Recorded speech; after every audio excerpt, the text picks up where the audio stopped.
본 방송에서 제공하는 투자 정보는 투자 판단에 대한 조언입니다. 방송에서 제공하는 주식의 가치, 가격 상승 및 하락에 대해서는 방송사에서 보장하지 않습니다.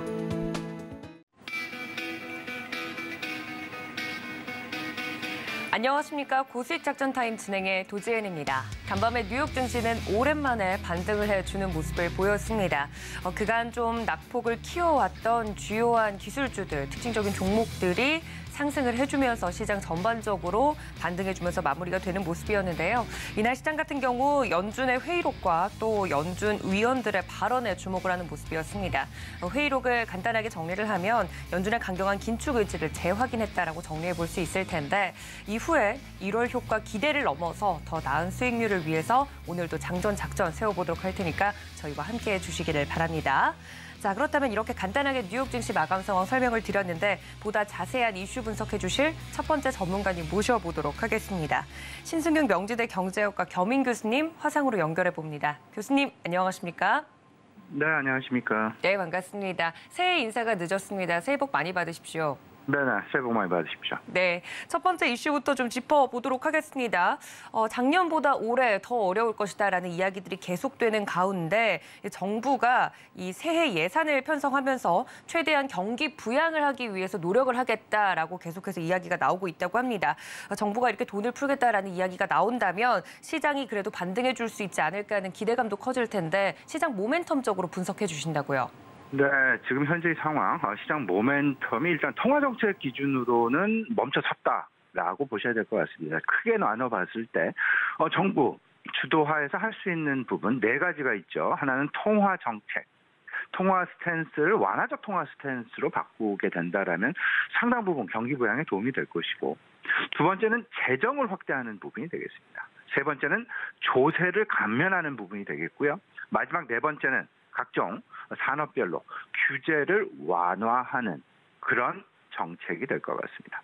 근데 지금 현재의 상황 어찌 보면 전체적으로 통화 정책은 일단 문이 닫혀 있다라고 봐야 됩니다. 지금 현재의 스탠스 다소 이 금리 인상의 강도는 줄어들고는 있지만 그럼에도 불구하고 금리 인상은 계속된다. 인상의 폭은 줄었지만 인상이라는 그 기조가 변하지는 않다, 하락으로. 그러면, 고금리 기조는 앞으로 상당 기간 지속될 수밖에 없게 될 것이고, 그 사이, 정부가 할 수 있는 경기 부양책, 경기 침체를 막기 위한, 경기 경착륙을 막기 위한 정부가 할 수 있는 일. 최근 들어서 우리 정부, 미국 정부 마찬가지로 상당히 공격적인 경기 부양책, 통화 정책 외에 나머지 세 가지를 가지고 상당 부분 공격적인 경기 부양책을 진행하고 있다고 봐야 됩니다.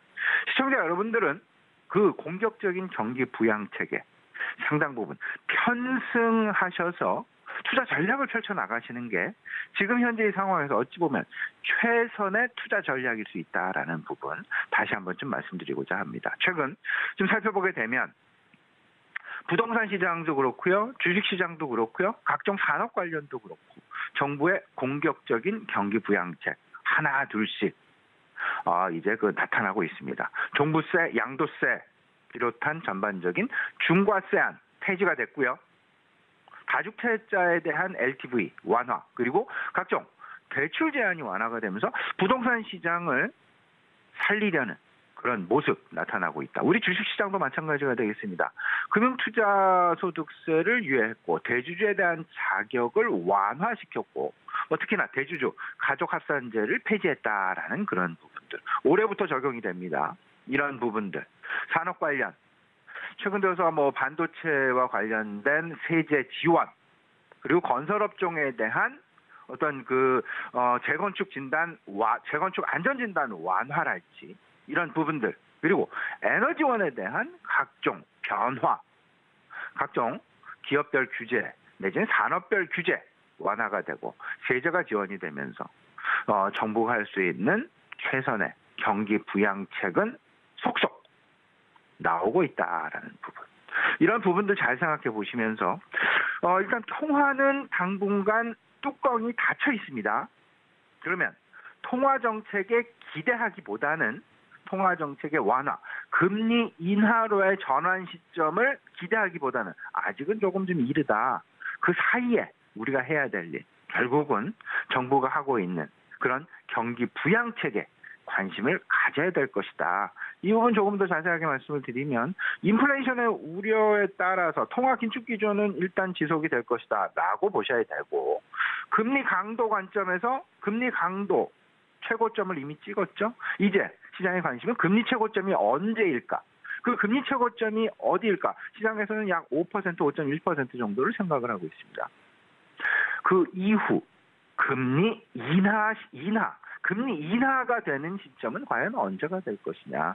이 부분 아마도 올해 하반기 정도나 되어서야 서서히 시장 내에 나올 가능성이 높게 될 수밖에 없게 될 것이고, 그 사이에는 우리 재정 확대 정책이랄지 조세 감면 정책이랄지 각종 산업별 규제 완화 쪽에 상당 부분 우리가 관심을 가져야 될 것이다. 특히나 산업별로 정부가 지금 현재 하루가 멀다 하고 발표를 하고 있는 규제 완화 쪽에 우리 계속 귀를 기울이면서 그에 대한 관심 늘려가야 될 것이다라는 부분 다시 한번 확인해 드립니다. 네, 정부가 이 경기 부양과 관련돼서 총력을 진행하고 있다는 사항 이슈로 첫 번째로 짚어드렸습니다. 좀 더 자세하게 이야기를 들어보자면 경제주도 밑그림 판도 변화가 진행 중인 건데 그 물밑 진행 상황에 대해서도 정리를 해주신다고요. 이 부분을 좀 잘 생각을 하셔야 됩니다. 우리 과거 금리가 낮았던 시절 이 부분을 좀 생각을 해보시면 거의 0%에 가까운 0.25%의 기준금리 시절, 이럴 때를 생각해보면 상당 부분 그때는 부채를 기반으로 한 소위 말하는 레버리지 중심의 경제 성장이었다, 이렇게 생각을 하셔야 됩니다. 하지만 이게 이내 올 초 상황과 작년 연초 상황과 작년 연말 상황, 특히나 작년 하반기 들어서부터 이 부분이 상당 부분 바뀌어가고 있죠. 저금리 기조 하에서의 레버리지 중심의 경제 성장, 이 부분에서 정부 지출이 확대되는 과정 속에서 정부 지출, 소위 말하는 인프라의 확대입니다. 정부가 지출할 수 있는 것들. 그렇게 되면서 결국은 국민 소득을 증대시키는 그런 부분으로 소득주도형, 정부 지출 확대 중심의 소득주도 성장으로 바뀌게 되었다라는 점. 이렇게 되면서 결국은 큰 정부, 빅 거버먼트라는 정부의 역할이 그 어느 때보다도 커지고 있는 그런 상황. 우리 GDP라는 부분을 생각을 해보면 GDP, C 플러스 I 플러스 G 플러스 NX라는 얘기를 하고 있습니다. GDP는 C, 소비, I, 기업 투자, G, 정부 지출, NX, 수출이 맥이 되겠습니다. 그 GDP 속에서 소비와 투자, 이 부분은 위축이 될 수밖에 없고, 이 부분을 살리기 위해서 정부 지출인 G가 확대되어 간다. 지금 현재 우리나라 한국 GDP 내에서 정부의 비중은 약 30% 내외에 이르고 있습니다. 이 부분이 조금 더 확대 양상으로 뻗어갈 그럴 가능성이 상당 부분 높다라고 보셔야 될 것 같고, 그 부분은 바로 C와 I로 연결이 되는, 소비와 투자로 연결이 되어지는 그런 선순환 고리를 지금 만들어가고 있다라는 부분. 이렇게 되면서 전체적인 고금리의 환경이 이제 안정화 국면으로 들어가게 될 것이고, 그때까지는 정부 정책, 정부의 지출 방향성에 상당 부분 우리는 주목을 할 수밖에 없을 것이다라는 점. 단 그 사이에 시장에 우려되는 부분은 분명히 있습니다. 그 과도기 양상 속에서 하나는 유동성 이슈가 될 것 같고, 또 하나는 고용 이슈가 될 것 같습니다. 유동성 이슈. 우리 시청자 여러분들 지난 11월 사실상 레고랜드, ABCP에 대한 우려감, 유동성에 대한 우려감, 물론 정부의 신용 보강으로 이 부분을 무사히 넘어가긴 했었습니다만은 여전히 건설업종 입장에서는 PF가 지금 현재 중단되어져 있는, 그렇게 쉽지 않은 그런 상황이 계속 지속되고 있다라는 부분을 생각을 해보시고, 지금 현재와 같은 고금리가 당분간은 지속될 수밖에 없다. 이게 하락 국면으로 전환되기 이전까지는 한시도 주의를 게을리해서는 안 될 것이다. 그 주의를 게을리해서도 안 되는 부분은 결국은 유동성 위기의 촉발 가능성, 특히나 이 부분은 건설업종이 방아쇠 역할을 당길 가능성 높을 수밖에 없습니다. 이 부분 항상 촉각을 좀 곤두세우시고 예의주시하셔야 될 것 같고요. 혹여나 이런 부분들이 금융권으로 당연히 확산될 수밖에 없겠죠. 그 금융권으로 확산되어진다라는 이야기는 결국은 신용 위기로까지 번질 수 있다라는 점. 이 부분 미리 좀 큰 그림 속에서는 그 가능성 지금 열어놓고 미리미리 좀 선제적인 대응, 준비, 너무 공격적인 시장으로의 대응 자세는 좀 피하시는 게 좋지 않나라는 말씀 좀 드려보고요. 고용 이슈 분명히 있습니다. 실질 소득이 감소를 합니다. 왜냐하면 명목소득은 사실상 한 5% 내외를 증가를 하지만 여전히 소비자 물가 지표는 7% 내외 상승을 보여주고 있는 그런 상황. 그러면 실질 소득은 약 2%에서 3% 정도 줄어드는 그런 모습이죠. 그렇게 되면 우리 국민들 입장에서는 임금 인상을 요구할 수밖에 없고 기업자 입장에서는 임금 인상을 받아들여주기 위해서는 어쩔 수 없이 구조조정을 해야 될 수밖에 없는 그런 상황. 이런 상황들 속에서 전체적인 고용 이슈의 어떤 그 변화 가능성 우리가 꼭 좀 생각을 해볼 필요가 있어 보인다. 또 하나 우리가 생각하는 복병이 나타났습니다. 어찌 보면 긍정적인 부분일 수 있지만 일단 단기적으로는 우리가 극복해야만 할, 넘어야만 할 이슈가 되는데 그게 바로 중국의 위드 코로나 정책이 될 것 같습니다. 위드 코로나.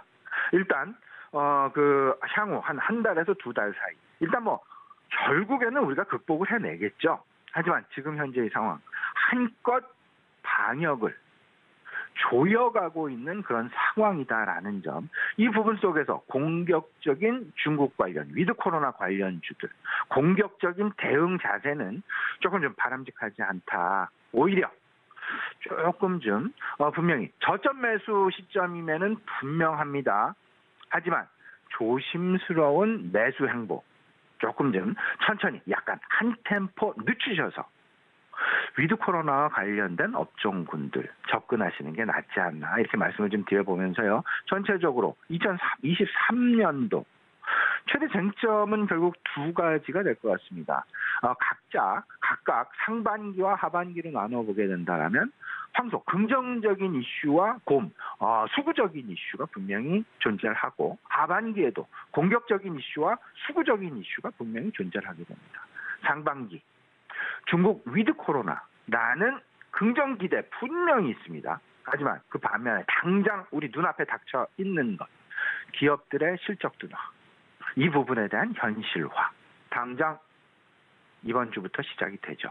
이 부분 잘 생각을 해보셔야 될 것 같고 하반기는 큰 그림, 결국은 미국의 FOMC 통화정책의 금리 인하 시점이 주된 관심사가 될 것이고 또 하나 복병으로 등장할 수 있는 가능성, 우려 이슈가 결국은 고용과 관련된 이슈일 수밖에 없다라는 점. 이렇게 한번 큰 그림 그려놓고 시장 대응 조심스럽게 해보셨으면 어떨까 싶습니다. 네, 한마디로 매수는 신중하게, 공부는 바쁘게 한 해를 하면서 보내야 될 것 같습니다. 관련돼서 자세하게 시장에서 저희가 체크해 봐야 된 부분들 올해 들어서 정리를 좀 해주셨으니까 여러분들 이 점까지 참고해 주시면 좋을 것 같습니다. 자, 다음은 저희 교수님께서 직접 포착한 히든 이슈로 넘어가 보도록 할 텐데요. 뉴욕 증시 이야기로 넘어가 보도록 하겠습니다. 새해 첫 거래일부터 대형 기술주, 이른바 빅테크 기업들이 뉴욕 증시에서도 줄줄이 하향하는 모습을 보였습니다.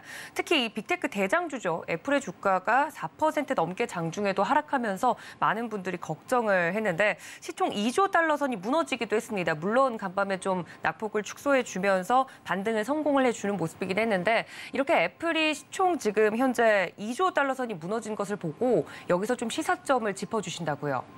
네, 우리 시청자 여러분 이 부분 잘 생각하셔야 돼요. 애플의 주가가 작년에 한때 3조 달러를 넘어선 적이 있었습니다. 그 작년 1월이었는데요. 넘어선 부분인데 이제 물론 등락을 반복하는 과정 속에서 그리고 큰 등락도 있었고요.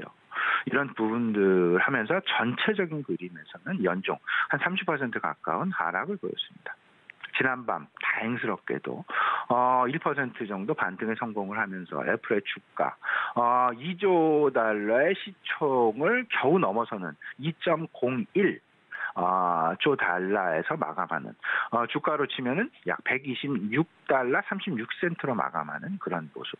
이틀 전에는 10년 초에는 약 한 4% 정도 하락하는 그런 모습이었죠. 애플 컴퓨터의 1년간 주가 추이 그래프를 보시게 되면 상당히 그 등락을 큰 그림 속에서 이루어지는 그런 모습이었다. 특히나 지난 8월 달을 기점으로 해서 연일 하락하고 있는 그런 모습들을 보여주고 있다. 이 하락의 어떤 그 반복, 이게 큰 추세 현상에서 아직 상승 기조로 변하고 있지는 않다라는 점. 여기에 이들의 그 실적과 관련해서도 다소 좀 암울한 전망이 계속 나오고 있다라는 부분. 특히나 최근 이제 그 출시되어서 시장 애플 컴퓨터의 플래그십 모델이라고 할 수 있는 아이폰 14 출하량이 올해 약 한 20% 감소될 것으로 주요 애널리스트들은 전망을 하고 있다라는 점. 4분기 실적 시즌에 주는 어떤 그 시사점이 분명히 있습니다. 애플 컴퓨터의 실적 둔화, 이 전망치, 이런 부분들. 지금 전망치 하향 추세가 계속되고 있다. 그 이야기는 거꾸로 얘기하면 종목별로 주가의 하락은 좀 덜한데 오히려 실적의 둔화폭이 크게 나타나게 되면 종목별로 밸류에이션의 부담은 높아질 수밖에 없습니다. 이런 부분들 잘 보시면서 어떤 그 소위 말하는 내가 가진 포트폴리오, 내가 앞으로 만들어갈 포트폴리오를 어찌 보면 모멘텀을 추종하는 포트폴리오를 만들어낼까, 만들어볼까, 아니면 안정적인 지속 성장을 꾀할 수 있는 추종하는 그런 포트폴리오를 꾸려 나갈까. 저는 단언컨대 모멘텀 추종 포트폴리오보다는 안정적 지속 성장 추종형 포트폴리오를 구성하기를 우리 시청자 여러분께 적극적으로 추천을 드립니다. 그 속에는 실적이 저점을 통과하고 있는, 하지만 아직 넘어야 될 허들 포인트를 하나 가지고 있는 부분, 중국의 리오프닝 관련주에 대한 관심은 계속해서 가지고 가자. 그리고 조금 더 편하게 접근할 수 있는 정부 정책과 관련된, 방향성과 관련된 편승하는 그런 전략이 바람직하지 않겠느냐. 여기서 우리가 넘어야 할 벽, 당연히 변동성을 우리에게 줄 만한 부분, 4분기 실적 시즌입니다. 고금리가 지속이 된다라면 저축이 줄어들고 소비가 위축이 되면서 기업의 생산 대비, 기업의 매출이 둔화되게 되면서 기업의 재고는 늘어나게 됩니다. 이 재고가 늘어나게 되는 부분 잘 살피셔야 될 것 같고요. 이와 관련해서 구조조정 이슈까지도 아울러서 미리 생각을 좀 해보셔야 될 것 같은데, 전체적으로 한번 오늘 투자 전략 정리를 해보죠. 일단 조용한 과정에서 특별한 모멘텀은 시장에 나타날 것 같지는 않습니다. 안전 수익 추정형 포트폴리오를 구성하자. 방금 전에 말씀을 드렸던 정부가 지금 현재 경기 부양을 위해서 총력을 다하고 있다.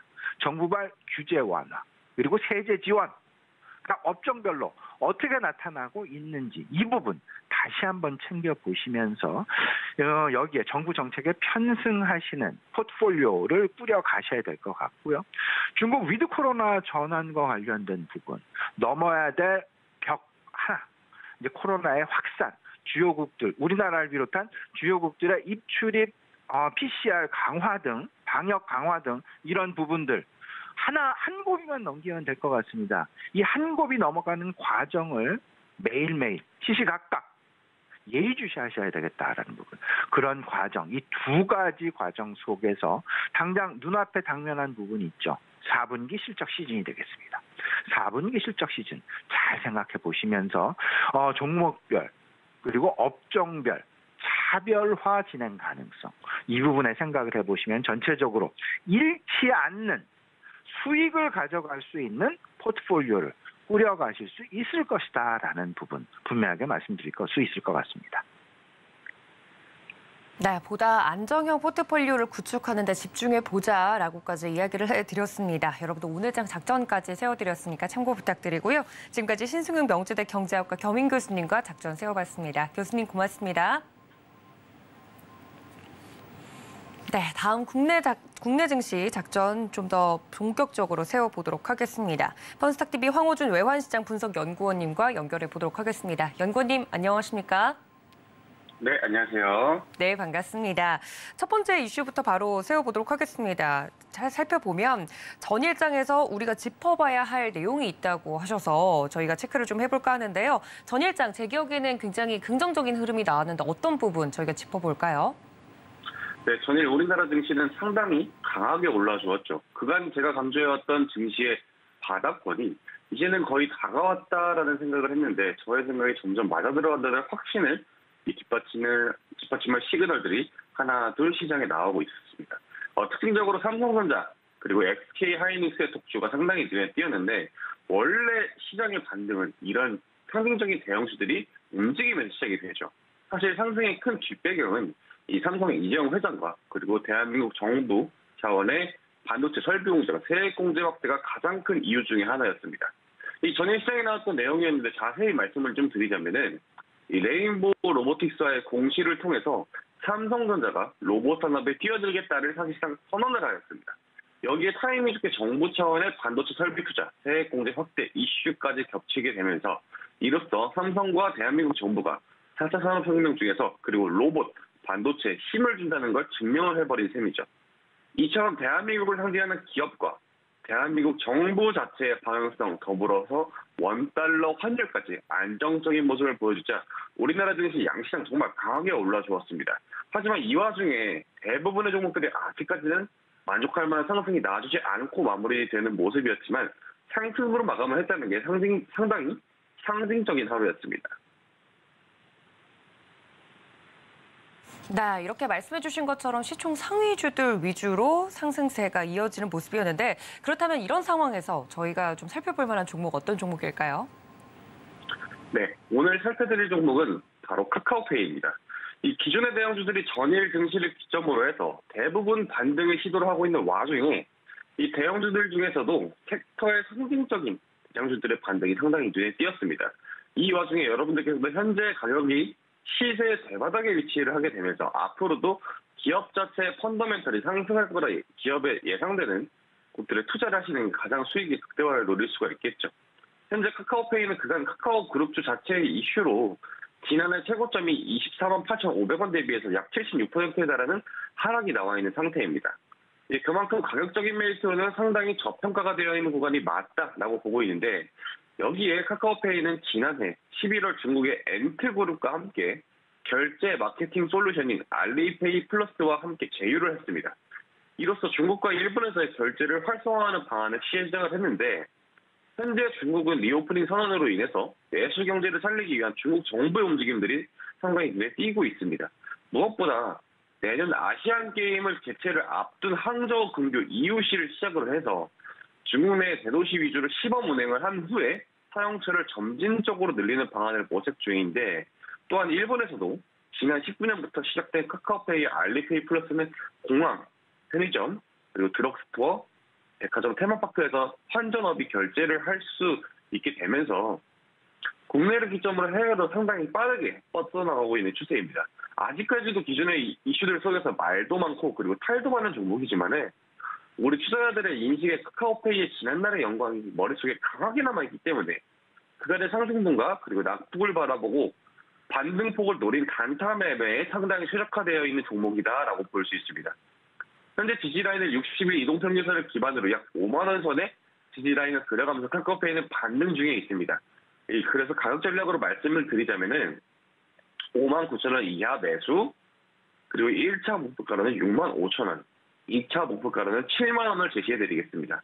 앞서 말씀드렸듯 지지라인이 5만 원으로 형성이 되어 있기 때문에 5만 원을 이탈할 시에는 과감하게 정리를 하시는 게 카카오페이를 공략하는 알맞은 방법이라 생각이 됩니다.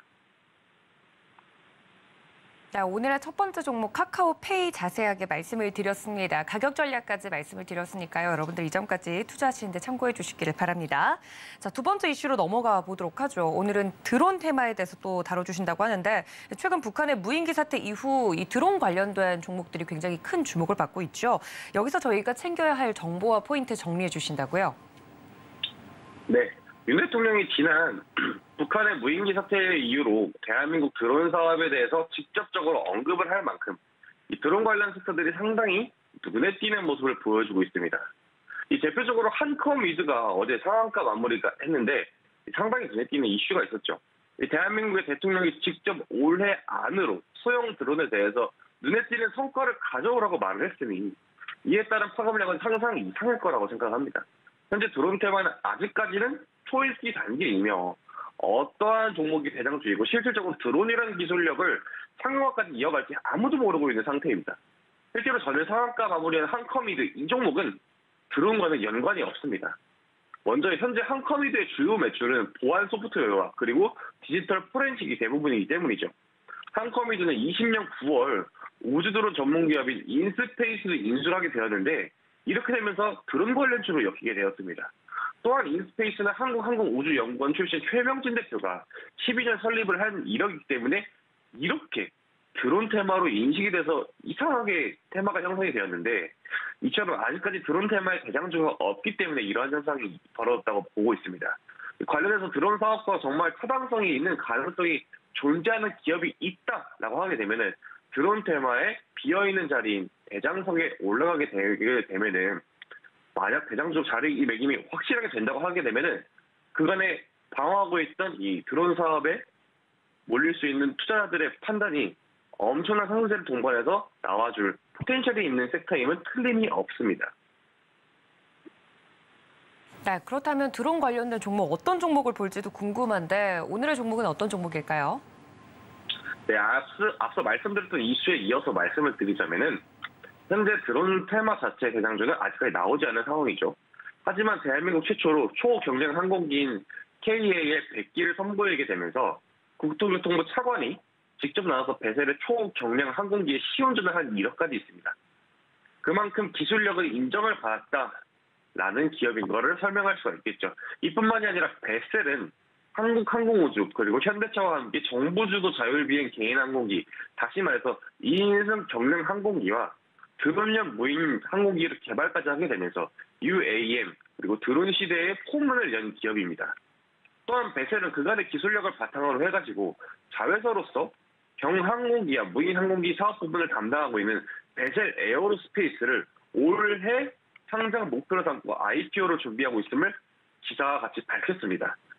대한민국 정부와 기술력의 톱을 달리는 항공우주와의 구책 사업이 잘 마무리만 된다고 하게 되면은 이 시장 참여자들은 배셀을 드론 테마의 대장주로 인식할 가능성이 상당히 높아지게 되겠죠. 또한 배셀의 주요 매출을 담당하고 있는 LCD 그리고 OLED 터치 패널 시스템이 디스플레이 부문의 매출이 상당히 좋아질 전망입니다. 다만 이 배셀이라는 종목의 특성상 이슈가 된 날 시세 분출이 이루어지게 된다고 하게 되면 다음 날까지 꾸준한 상승을 보여주기보다는 그 이상 하락하는 모습을 보여주고 있는데 이는 아직까지 대장주로서의 자리매김이 확실하지 않기 때문이라고 분석이 됩니다. 따라서 가격 전략을 제시해드리자면은 7,800원 이하 매수, 손절가 7,500원 부근으로 잡고 목표가는 8,200원으로 제시를 해드리겠습니다. 이 진입가 대비 목표가는 약 5% 부근인데 이 손절가까지는 약 3.8%의 수준이죠. 따라서 이 종목은 방망이를 짧게 잡고 단기적으로 그리고 단타성으로 접근을 해야 합니다. 다시 강조하지만 드론과 UAM 이 두 가지 테마는 아직까지는 꿈의 영역이기 때문에 상용화가 눈에 보이는 결과물이 나오기 전까지는 시세의 변동이 격하게 나올 가능성이 상당히 높죠. 때문에 완전 초장기적인 접근을 할 계획이 아니라고 하신다면은 단기적인 접근으로만 진입을 하시는 걸 권장드리도록 하겠습니다. 네, 아직은 이 드론 관련주 중에서 대장주가 나오고 있지 않은 상황에서 대장주가 될 확률이 높은 오늘의 종목 설명을 해드렸습니다. 자세하게 가격 전략까지 말씀을 드렸으니까 참고 부탁드리고요. 자, 연구님 그렇다면 저희 오늘장 작전은 어떻게 세워보는 게 좋을까요? 네, 전일 우리나라 증시의 상승세가 그간의 상승과는 조금 궤를 달리하는 모습을 보여주었죠. 대한민국 주식의 상징이자 심장인 삼성전자의 4% 상승, 그리고 SK하이닉스의 7% 상승과 원달러 환율의 단기 정상화.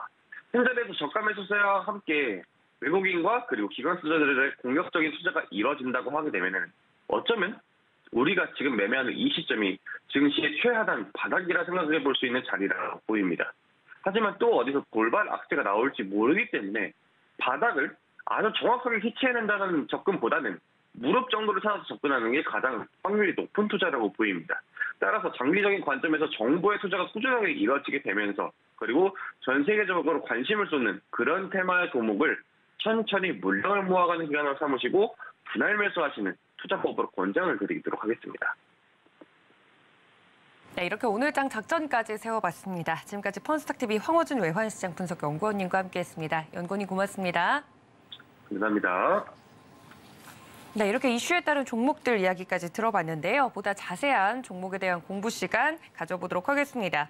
기업공시연구소의 변영인 대표님 연결되어 있습니다. 대표님 안녕하십니까?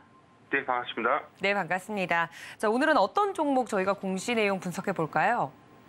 네, 지난 3일이었습니다. 회사 유상증자를 결정했던 레인보우 로보틱스를 준비해봤습니다. 유상증자 결정 이후에 단기 모멘텀 부각되면서 주가 연이어 상승세 이어가고 있는데 향후 전망 모멘텀 추이까지 체크해 보도록 하겠습니다. 네, 레인보우 로보틱스 삼성전자의 선택을 받았죠. 어떤 공시 내용이 나왔을지 자세하게 이야기 들어보기 전에 기업 개요부터 설명해 드리도록 하겠습니다. 레인보우 로보틱스 많은 분들이 잘 알고 계실 겁니다. 2011년 2월에 설립돼서 2021년 2월 기술 성장성 특례 요건으로 코스닥 시장에 상장을 했습니다. 주 사업은 협동 로봇, 초정밀 지향 마운트 및 보행 로봇 플랫폼의 연구 개발, 제조 그리고 판매를 영위하고 있고요. 한국과학기술원 로봇연구센터 연구원들이 창업한 벤처기업으로 국내 최초의 인간형 이족보행 로봇 휴보가 회사의 근간입니다. 제품군은 크게 인간형 이족보행 로봇 플랫폼, 협동 로봇 및 천문 관측용 마운트 시스템으로 분류되고 로봇 핵심 기술을 기반으로 초정밀 지향 마운트를 개발해서 다양한 형태의 마운트를 통해 시장 점유를 확대하고 있습니다. 인간형 이족보행 로봇은 일본의 혼다의 아시모, 미국의 보스톤 다이내믹스의 아틀라스 플랫폼, 국내의 휴보가 전 세계적으로 인정을 받고 있고요. 또한 주요 핵심 부품과 요소 기술을 내재화해서 보유하고 경쟁력을 확보했으며 이를 기반으로 설계된 이족보행 로봇은 주요 선진국들에서 연구 목적으로 활용이 되고 있습니다. 매출 포지션은 당연히 로봇 부문이 96.2%로 절대적이고 기타가 3.8%로 구분되어 있습니다. 최근 연간 실적은 2021년 연결 기준 매출액이 89억 원으로 전년 동기 대비 65% 증가했고 영업 손실은 10억 원으로 24% 감소했으며 당기 순손실은 78억 원을 기록해서 458% 증가한 바 있습니다. 네, 말씀해 주신 것처럼 굉장히 핫한 종목 중에 하나인데 어떤 공시 내용일까요? 네, 지난 3일자 공시입니다. 주요사항 보고서 유상증자 결정 내용 보도록 하겠습니다. 회사 원 공시일 1월 2일인데 1월 2일자 공시가 이제 소위 말하는 이제 새벽 공시죠. 1월 3일에 이제 발표가 된 것입니다. 공시 내용 살펴보겠습니다. 유상증자 결정입니다.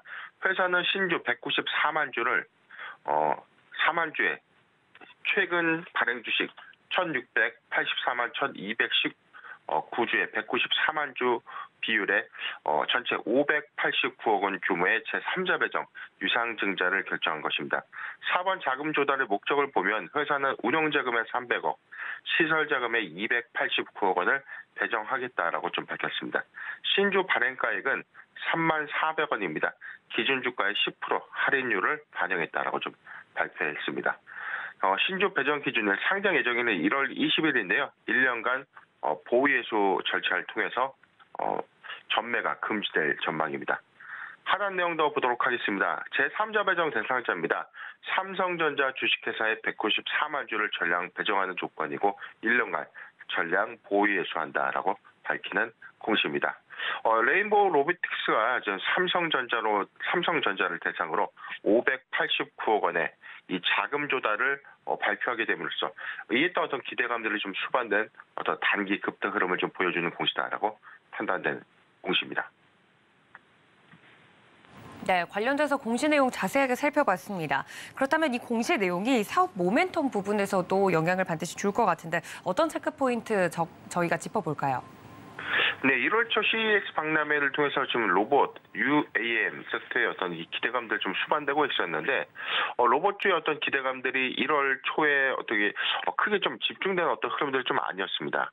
그럼에도 불구하고 레인보우 로보틱스가 삼성전자를 대상으로 대규모 자금 조달에 좀 성공할 것이다라는 어떤 기대감들이 좀 수반되고 있는 상황입니다.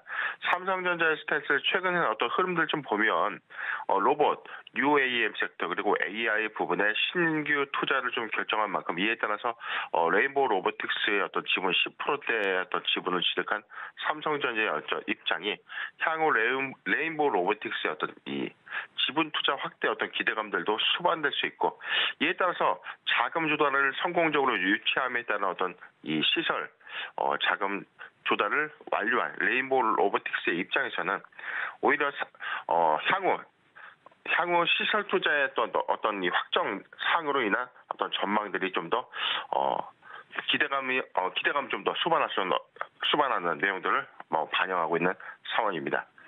최근 어떤 흐름들을 좀 보면 지난해 적자 전환했던 어떤 흐름들에 비해서 3분기 전체 흑자 전환을 좀 달성했던 레인보우 로보틱스가 오히려 2023년도에 어떤 성장성을 삼성전자로 하여금 주도하게 됐다라고 어떤 전문가들의 어떤 입장들이 좀 반영되고 있는 상황입니다.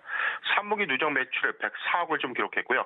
창립 이래 사상 최고 실적을 좀 달성한 만큼 영업이익과 당기순이익 11억 9천 그리고 53억 8천. 금액대로 보면 큰 금액의 어떤 반영 효과는 아니지만 내재와 부품의 어떤 경쟁력을 좀 기반으로 2023년도 성장세에 어떤 진입하게 된 국면 초입이다라고 판단되는 상황입니다. 최근 어떤 흐름들, 일단 삼성전자의 어떤 자금 투자의 어떤 유치 성공으로 인해서 어떤 기대감들 좀 수반되고 있지만, 바로 어제자 공시였습니다. 전환 청구권 행사 공시 좀 살펴볼 텐데, 회사는 19만 9,620주의 주식 전환 공시를 좀 발표했습니다. 전체 3억 원과 36억 원, 전환가액은 19,537원인데 1월 13일과 1월 20일에 상장된다.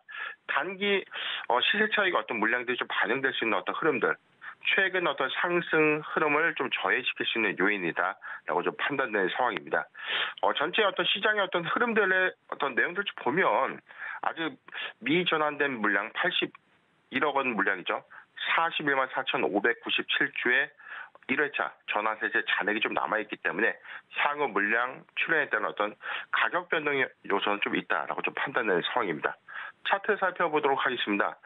최근 어떤 삼성전자 투자 유치 소식으로 인해서 47,350원 신고가 갱신한 이후에 기대감 수반되고 있는데, 1회차 전환 청구에 따른 어떤 주식 어떤 희석 가치 요인은 좀 다소 좀 반영될 가능성이 좀 크다라는 점, 이 점 참고하셨으면 좋겠고, 41,500원, 41,500원이 이탈되지 않다면 보유, 41,500원 이탈가로 대응하시면 좋겠습니다. 네, 삼성전자의 선택을 받고 연일 급등해주고 있는 레인보우 로보틱스, 오늘 자세하게 공시 내용과 더불어서 이 가격 전략까지 이야기 들어봤습니다. 지금까지 기업공시연구소의 변영인 대표님과 함께했습니다. 대표님 고맙습니다. 네, 감사합니다.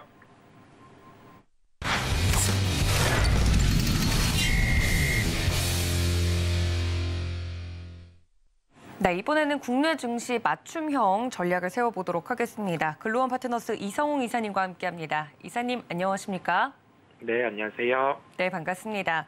첫 번째 이슈부터 바로 들어가 보도록 하겠습니다. 거래소 종목의 수급 유입이 나타나고 있는 가운데 어제 반도체 업종이 강세를 보였습니다. 포인트 짚어주신다고요? 네, 반도체 쪽 같은 경우는 업황이 안 좋은 건 기정사실화가 돼 있는 상황이고, 그런 업황 상황 안에서 주가가 변동될 수 있는 요인은 디램 가격 추이를 통해서 우리가 볼 수가 있겠고, 이 가격 추이 같은 경우는 우선 우리가 일반적으로 좋은 업황 상황이라든지 일반적인 업황 상황에서는 수요가 가격을 견인하는 현상이 당연히 나타날 거고, 수요가 증가하면 또 가격은 추가 상승하는 그런 측면이 있는데, 업황이 부진한 상황에서는 당연히 수요가 뒷받침돼야 되겠지만 그 전제 조건, 그 일전의 반응으로 우선 재고가 줄어들어야 됩니다. 이 재고 같은 경우 주기를 우리가 환산을 해보면 재고가 줄어드는 시점부터 한 6개월 뒤 정도에 반도체 업황 같은 경우는 다시 턴을 하는 게 과거부터 있어 왔고, 지금이 그러면 재고가 줄어들었다, 그 측면 데이터로 확인이 되고 있지는 않은데, 우리가 전거래일이었죠. 삼성전자 같은 경우가 이제 웨이퍼 10%의 증산 같은 경우를 추진을 하다가 최근 한 3주 내에 전략을 수정을 한 것으로 보입니다. 감산 가능성이 부각이 되었고, 그렇다 보니까 그 모든 안 좋은 부분을 삼성전자의 감산 가능성이 이렇게 덮으면서 주가 같은 경우 아주 강하게 반등이 나타나는 모습이었습니다. 감산이 왜 주가 반등을 견인을 하냐면 우리가 일반적으로 D램 같은 경우는 생산되는 물량이 있는데 그 생산 물량을 감산을 통해서 줄이는 거고 그러면 실제 수요가 줄어들어 있어도 공급과 수요 같은 경우 계속 매칭돼서 움직이는 상황인데 그 생산량이 줄어드니까 재고 같은 경우가 이제 소진이 되는 겁니다. 그러면 우리가 생각했던 재고에 대한 소진 이후에 반도체 업황 회복 같은 경우를 시기가 좀 앞당겨질 수 있는 거죠. 그렇다 보니 어제 주가 반등은 강했던 거고 한편으로는 한 가지 반대급부로 걸리는 점은 D램 가격에 대해서 1분기 실적의 예상 부분은 한 10% 하락으로 각 기업의 실적 예상치가 잡혀 있어요. 그런데 25%까지 하락한 단가로 협상이 마무리가 될 수 있다는 점이 삼성전자 감산 이전에 언급이 되었었고 실제 이 부분이 가격 협상이 한 25%대 하락으로 해서 마무리가 되면 삼성전자, SK하이닉스 연간 영업이익 추정치가 확 달라집니다. 더 안 좋게 더 수치를 낮게 해서 지금 해야 되기 때문에 그 한 가지 요소가 대입이 되면 주가는 한 번 더 변동성이 커질 수 있는 점도 우리가 생각을 해야 됩니다. 그 점까지 종합을 해봤을 때 이제 뭐 그런 가격대가 조정이 나오고 그리고 나서 연간 실적의 최종적인 조정이 좀 마무리되고 하면 그때 기점부터 이제 뭐 재고의 소진이라든지 그 부분을 좀 체크를 하면서 반도체 같은 경우는 살펴볼 필요가 있겠습니다. 올해 좀 좋지 않은 업황에 있는 업종 같은 경우가 조그마한 긍정적인 요소가 있으면 주가의 반응이 강한 경향이 있어요. 그렇다 보니까 좀 빠져있는 종목군들을 계속 살펴볼 필요가 있다는 점을 말씀을 드립니다. 네, 반도체 업종 굉장히 어려운 상황이라는 건 다들 알고 있는 가운데 또 주가가 상승을 해주고 있기 때문에 자세하게 내용을 들어봤는데요. 그럼 어떤 종목으로 보다 면밀하게 검토를 저희가 해볼까요? 우리가 종목 SK하이닉스를 말씀드리겠습니다. 올해 예상 연간 영업이익이 한 5조 원 적자로 지금 예상치가 형성이 돼 있습니다. 아까 말씀드린 점처럼 재고 부분 감소 시에 주가는 반등이 예상이 되고요. 어제 그러한 요소가 있어서 장중에 좀 상당히 강한 주가 상승을 우리가 볼 수가 있었어요. 감사는 재고 감소를 앞당길 수 있는 요인이라는 점을 언급을 드렸고요. 주가는 73,000원 구간에서 강한 반등을 나타내는 경향을 가지고 있습니다. 그렇다 보니 기점은 큰 그림에서 한번 알아놓자는 점이겠고요. 반드시 올해 매매를 대입해서 가지고 가야 될 종목인데 매매의 시점이 중요한 거죠. 어떤 지표를 확인을 하고 이 가격대, 어떤 가격대에 진입을 하느냐에 따라서 좀 편하게 가지고 갈 수 있냐 아니냐가 갈리기 때문에 이제 1분기 D램 협상과 관련된 부분에 가격이 마무리가 되고 그리고 나서 연간 실적의 조정이 나오는 기점이 첫 번째. 그 다음에 D램 가격 같은 경우가 3월 기준으로 지금 마이너스 20% 이상이 유지가 되면서 1분기를 넘어간다고 하면은 그때는 좀 한 번 더 추가적인 감산이라든지 구조적인 변화가 있을 수 있어요. 그때 같은 경우가 또 주가의 저점일 확률이 매우 높기 때문에 그 부분을 두 번째, 첫 번째, 두 번째를 생각을 하고 가격대 같은 경우는 73,000원에서 76,000원대에서는 접근 가능하다는 결론이겠습니다. 네, 연초 1월 효과는 없는 듯 했지만 반도체 관련된 종목들이 상승을 좀 해주면서 시장에 훈풍이 보는 모습이었습니다. 특징적인 종목으로 오늘은 SK하이닉스 말씀을 자세히 드렸으니까 참고 부탁드리고요. 자, 다음 이슈로 넘어가 보도록 하겠습니다. 미국 시장 주요 업종 흐름에서 국내 시장 업종을 좀 연결해서 이야기를 해주신다고 하는데 간밤에 뉴욕 증시 기분 좋게 반등을 했습니다. 어떤 포인트 짚어볼까요? 미국 시장 같은 경우는 어제의 시세를 연속해서 가지고 가는 흐름이 나타났어요. 달랐던 건 테슬라 같은 경우가 5%대 상승을 하는 모습이었고 중국과 관련된 기업들, 중국에서 사업을 영위하는 기업들, 중국 여행 플랫폼, 그다음에 결제 기반 회사, 그다음에 여기에 연결해서 여행사 이쪽까지 주가가 상당히 강했어요. 항공까지. 그러면 리오프닝주들이 시장 대비해서 강한 면을 우리가 확인을 할 수 있었고 성장주군의 반등이 중심으로 나타났습니다. 이러한 시장 흐름은 어느 정도의 좀 단기 바닥을 잡는 흐름이 나타나고 있는 것으로 보이고요. 그 FOMC 의사록 같은 경우를 발표를 했는데 톤은 상당히 좀 매파적이었어요. 매파적이라는 톤은 그 하나의 문구 같은 경우가 아주 강하게 언급이 되었는데 올해 같은 경우는 금리 인하에 대한 기대가 안 하는 게 좋다 라는 식의 언급이었는데 그 부분이 하나가 걸리면서 미국 시장 선물 반응이 어떻게 나타날지 좀 중요했었는데 크게 시장은 반응을 하지 않고는 있습니다. 그렇다 보니 우리가 여기에서 알 수 있는 점은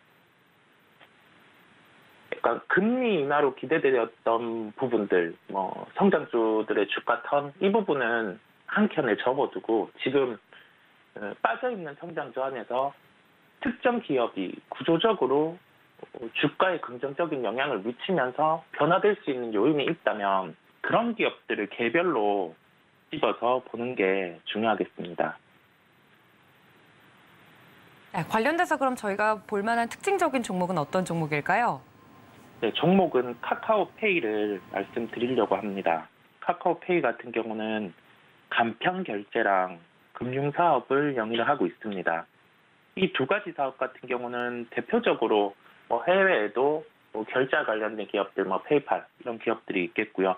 페이팔 같은 경우는 기업 실적과 관련을 해서 좀 한 가지 부각된 요인이 일본의 그 증권사죠. 미주오에서 투자 의견 같은 경우로 한 단계 올렸고 그렇다 보니까 한 이틀 정도 주가가 강세가 나타났어요.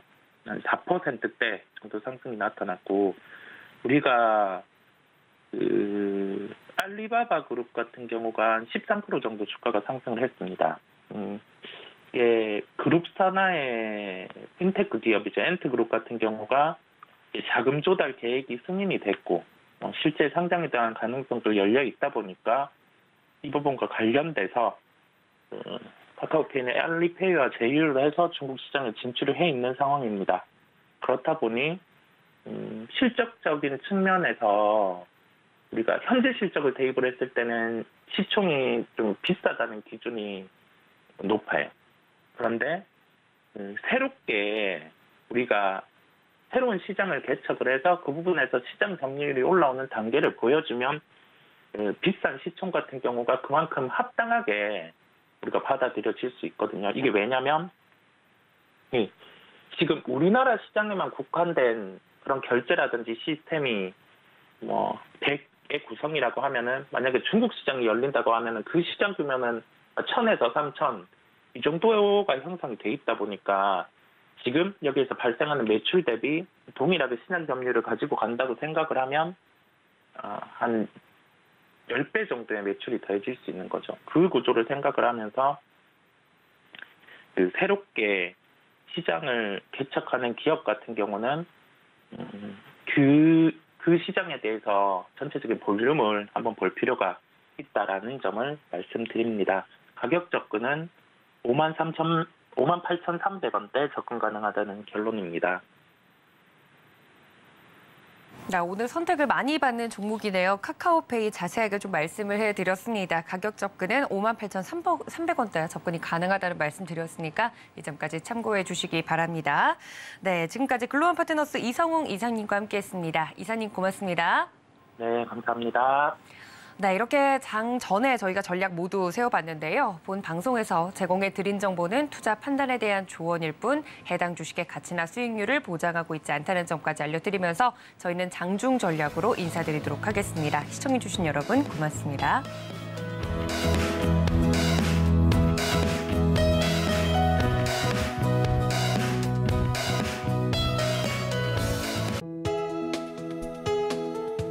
본 방송에서 제공하는 투자 정보는 투자 판단에 대한 조언입니다.